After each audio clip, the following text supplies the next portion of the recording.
What's up, guys? So we're back with the wagon. The axle finally came in. It is Tuesday night. I've been working on the E46 as I go. But yes, the front axle has been installed. We've replaced it. That was a pain in the ass to remove for the only simple reason that I didn't have all the proper tools. So it became a little bit more challenging, but I removed it over the weekend. Axle came in, installed it, new end links, new axles, new ABS sensors, and I actually went ahead and got some OEM rear shock bushings because the old ones were just toasted. So I just wanted to just replace that, get it out of the way. It was very inexpensive. It was about 25 bucks for both of them, and there were also OEM, so I figured why not.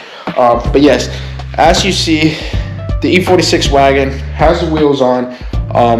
And I will bring it down tonight. Unfortunately, by the time I wrap up this video, it'll probably be Wednesday or Thursday, for the simple fact that I would love to, put it down for it to be daytime and, be able to drive it when there is, better light. Unfortunately, I did finish on a Tuesday night. So for this next part of the video, it'll probably be Wednesday or Thursday, but that's the update on the E46 wagon.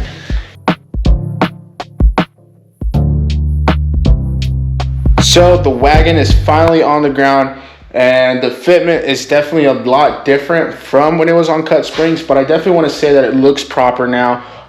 It doesn't look like it's about to, fall apart in a pothole, but let me show you guys the new fitment on the H&R lowering springs and all refresh suspension.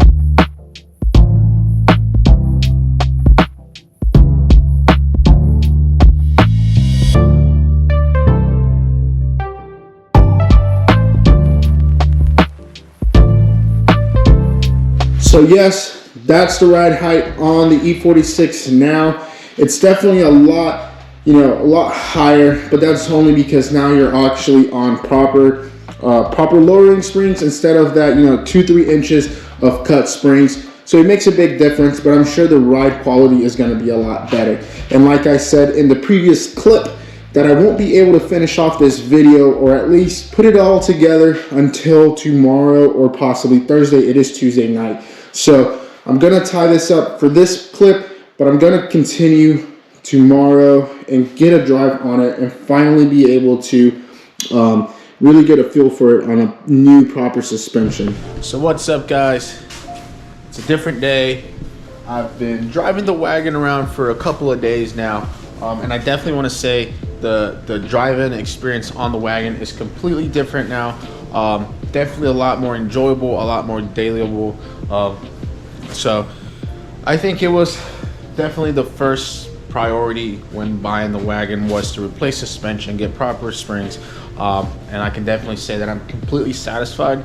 And I would definitely recommend for like a daily car. I think it's been reliable. It's been a little bit different considering that it is a lot older than my 135, and not to mention that is, there's nothing newer on this car. There's no Apple CarPlay, there's no, nothing crazy. So it's not for me to say like, oh yes, it's like going from an F80 to an E46 or something like that. But it is, it's just a daily for now. Like I said, I want to make sure I get it driving right, make sure I do everything, cosmetically that I can in order to pass it on to the next owner. So I think it was time to really start working on other things besides maintenance. The front M-Tech bumper finally came in, and I think we're gonna go ahead and throw that on today. Within this next week, we are going to be prepping the vehicle for body work, prepping it for the paint booth, all that stuff, and then from there we'll go with like the little stuff to really bring it together. I am still looking for wheels. I haven't been able to find the specs I want because the car is an XI. The lowering springs don't really bring the car as low as your regular rear wheel drive. So finding that perfect spec of wheels is just a little bit difficult, and I'm not trying to blow the budget. I'm not gonna spend, you know, $1,500 on a set of wheels when I didn't even do that on my 135. So definitely not doing it on the E46, but I am still looking.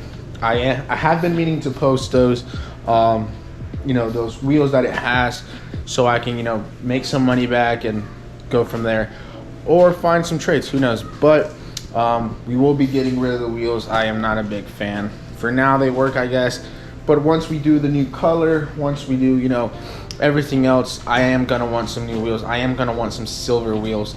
So we'll see what we find. But for now, we're gonna take out the 4Runner.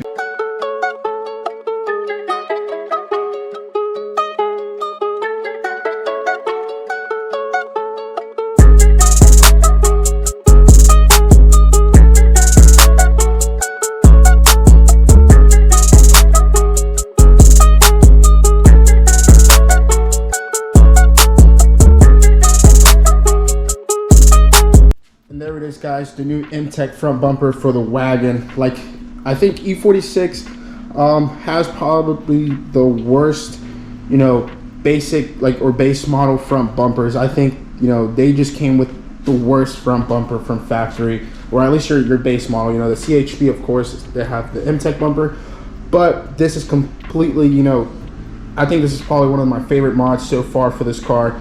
I really wouldn't consider the lowering springs and new suspension mods. That's just proper maintenance in my opinion. Lowering springs, yes, but everything else, no.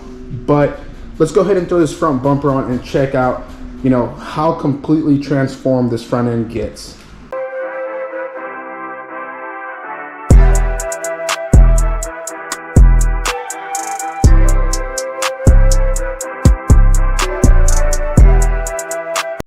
So there it is, guys. The M-Tech 2 bumper is on.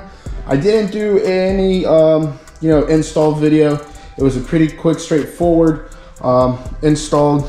But the bumper is going to be removed once again to prep it for body work and the rest of the car as well.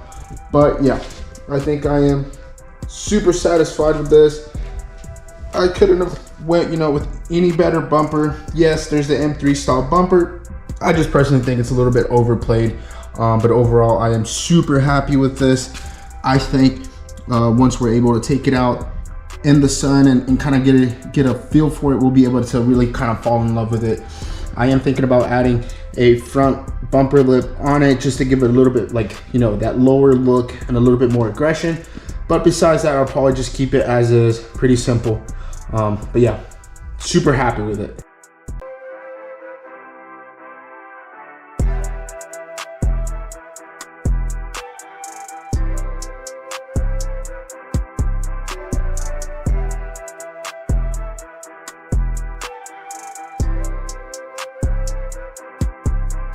But yes, I will be having more 135i content. The last video I had of the 135 was basically, you know, the cluster install and stuff like that. But I think the next video for sure is going to be a full-on review and walk around on the 135. I think it's well overdue, so I will do that for you guys. So without further ado, that's gonna be it for today.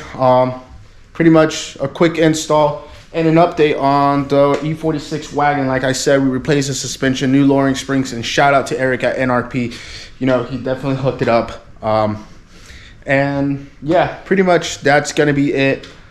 I am excited to show you guys the new color. It's nothing fancy. I was going to wrap it, but like I said, I love to challenge myself when it comes to trying something new. So I am going to be painting the car myself, like I said, with some help and guidance, but essentially myself. I do want to, you know, get a feel for it and kind of see how, I mean, I know it's challenging, but I kind of want to see like how good can I, you know, can I make it, you know, when it comes to like body work and stuff like that. It's not easy, but I'm excited to try it myself. There's nothing wrong with a challenge. Essentially that's pretty exciting. I love being challenged. I love trying new things, so we'll see how that works out. But without further ado, thank you guys for watching. Don't forget to comment, like, and subscribe and share. I will keep you guys posted with more 135 content. I'm super excited for this car. I have a couple of mods that I haven't posted about, but I will be posting about that right after I review it. It's just super busy. The holidays are coming up. I had much time to really, vlog or do any installs. Work has been, crazy, late hours, but it is what it is. We will keep it going. So yeah, thank you guys for watching. Take care. Peace.